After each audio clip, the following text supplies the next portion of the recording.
Champions trophy final ପରେ ଅବସର ନେଇଯିବେ କି ହିଟମ୍ୟାନ୍ ରୋହିତ ଶର୍ମା? ଏହାକୁ ନେଇ ଏକ ବଡ଼ ବୟାନ ଦେଇଛନ୍ତି ଯୁବ କ୍ରିକେଟର ସୁମନ ଗିଲ୍। ହଁ ଦର୍ଶକ ବନ୍ଧୁ, ଚମ୍ପିଆନ୍ସ ଟ୍ରଫି 2025ର ଫାଇନାଲ ମ୍ୟାଚ୍ରେ ଭାରତ ଏବଂ ନ୍ୟୁଜିଲାଣ୍ଡ ମୁହାଁମୁହିଁ ହେବେ।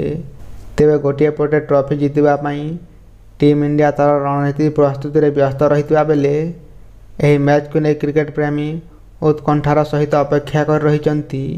ତେବେ ଏହାରି ମଧ୍ୟରେ ଅଧିନାୟକ ରୋହିତ ଶର୍ମାଙ୍କୁ ନେଇ ଆସିଛି ଏକ ବଡ଼ ଖବର। ହିଟମ୍ୟାନ୍ ରୋହିତ ଶର୍ମାଙ୍କ ସନ୍ନ୍ୟାସ ପ୍ରସଙ୍ଗରେ ସୁମନ ଗିଲ୍ ଏକ ବଡ଼ ବୟାନ ଦେଇଛନ୍ତି। ଫାଇନାଲ ମ୍ୟାଚ୍ ପୂର୍ବରୁ ଗିଲ୍ ଏକ ପ୍ରେସ୍ କନଫରେନ୍ସରେ ଯୋଗ ଦେଇଥିଲେ।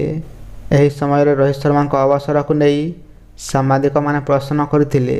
ଚମ୍ପିଆନ୍ସ ଟ୍ରଫି ଫାଇନାଲ ପରେ ରୋହିତ ଶର୍ମା ସନ୍ନ୍ୟାସ ନେବେ କି ବୋଲି ପ୍ରଶ୍ନର ସ୍ପଷ୍ଟୀକରଣ ଦେଇଥିଲେ ଗିଲ୍। ସେ କହିଥିଲେ, ଏବେ ଆମ ଟିମ୍ ଫାଇନାଲ ଜିତିବା ପାଇଁ ପ୍ରୟାସ କରୁଛି। ଦଳରେ ଏହାକୁ ନେଇ କୌଣସି ଆଲୋଚନା ହୋଇନାହିଁ। ଅବସର ବିଷୟରେ ରୋହିତ ହିଁ ନିଷ୍ପତ୍ତି ନେବେ।